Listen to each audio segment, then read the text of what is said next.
SWSI में जो panoramic method है, पेनोरमिक रेडियोग्राफी टेक्निक है, इसमें क्या होता है, entire weld length will be covered in one exposure only. इसमें एक एक्सपोजर में आपका पूरा इंटायर वेल्ड कवर हो जाएगा, रेडियोग्राफ हो जाएगा। This technique is used to radiograph सर्कमसिंग।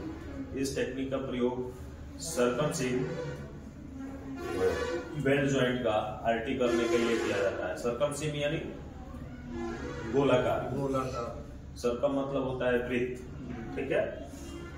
In tank vessels and large diaphragm, कहाँ पे, टैंक में, वेसल्स में और लार्ज डाया जो पाइप है वे, जहां there is possibility to place source from centre of ID and single object.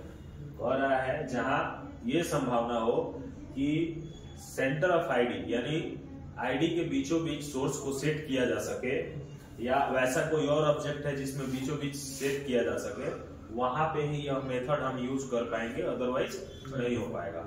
क्योंकि सेंटर में अगर सेट नहीं होगा तो डेंसिटी अलग अलग हो जाएगा फिल्म में, जिसके चलते क्या होगा, फिल्म का क्वालिटी अच्छा नहीं आएगा। तो ये एग्जांपल है, ऐसे हम 1 2 3 4 करके बनाते हैं। ज्यादा बड़ा ज्वाइंट रहेगा तो ABCD नहीं करेंगे उसमें, या ABCD भी कर सकते हैं, लेकिन 1 2 3 4 ज्यादा आसान होता है। इसमें रेडिएशन सोर्स बीच में सेट करेंगे, लोडेड कैसेट सेट करेंगे जिसमें फिल्म लोड हो, रेडिएशन यहाँ से एक्टिवेट करेंगे, एक बार में सभी short complete. Image quality indicator का सिलेक्शन कैसे करेंगे, based on parent material. Parent metal का जो थिकनेस होगा उसके आधार पे इसमें होगा, बेल्ट थिकनेस के आधार पे नहीं होगा।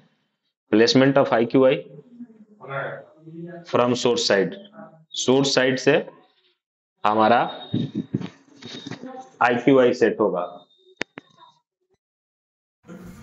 हमको पता था कि बंद हो जाएगा। Selection of IQI based on parent material, जो हमारा पाइप का थिकनेस होगा या पैरेंट मेटल का थिकनेस होगा उसके आधार पे हम IQI का सिलेक्शन करेंगे। IQI को सोर्स साइड सेट करेंगे, जिधर सोर्स रहेगा उधर से सेट करेंगे। Number of IQI minimum 1 in each exposure. कह रहा है कि प्रत्येक एक्सपोजर में एक IQI तो होना ही चाहिए। जैसे नॉर्मली इसका फॉर्मूला लेके चला जाता है 3 at 120 डिग्री, 120 डिग्री में 3 को लगाना है, तो ईच का 40 डिग्री, यानी प्रत्येक 40 डिग्री तो एक लगेगा, ठीक है। Exposure time calculation based on belt thickness, belt के थिकनेस के आधार पर एक्सपोजर टाइम का कैलकुलेशन किया जाएगा। Double wall single image, radiation passes through double wall and image in the radiograph is single. इसमें क्या होता है, रेडिएशन तो हमारा डबल वॉल को पास करता है, बट जो इमेज लाता है रेडियोग्राफ में वो सिंगल आता है। This technique is used to radiograph weld joint. इस टेक्निक का प्रयोग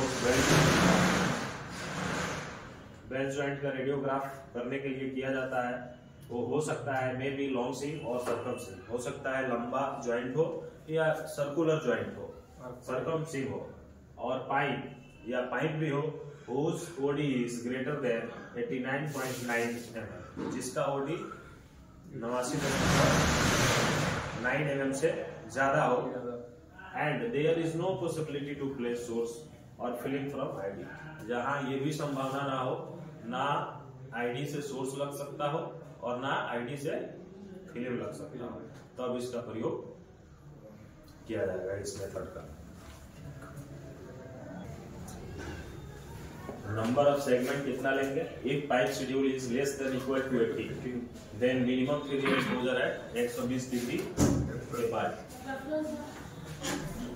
कम से कम 3 एक्सपोजर लेंगे हम 120 डिग्री पे। 360 होता है ना, तो 120 का एक, 120 का एक, 120 का एक। अगर हमारा पाइप शेड्यूल 80 से ज्यादा तो कम से कम 4 एक्सपोजर लेंगे 90 डिग्री पे। IQI का प्लेसमेंट कहाँ करेंगे, फिल्म साइड। IQI कितना लेंगे, एक एक्सपोजर में एक IQI कंपल्सरी है। Exposure time calculation double wall thickness, इसमें बेल्ट थिकनेस में नहीं करेंगे, वॉल के थिकनेस के आधार पे कैलकुलेशन।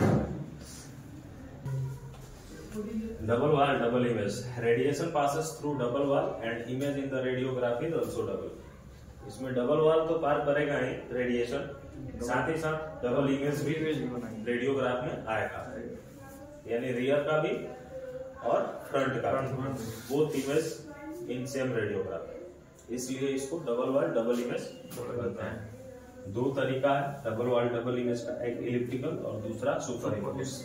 इलिप्टिकल यानी छुरीदार, सुपर इम्पोज को टचिंग शॉट भी बोलते हैं, उसमें टच करा के और बेड जॉइंट में टच करा के फिर रेडियोग्राफी करते हैं।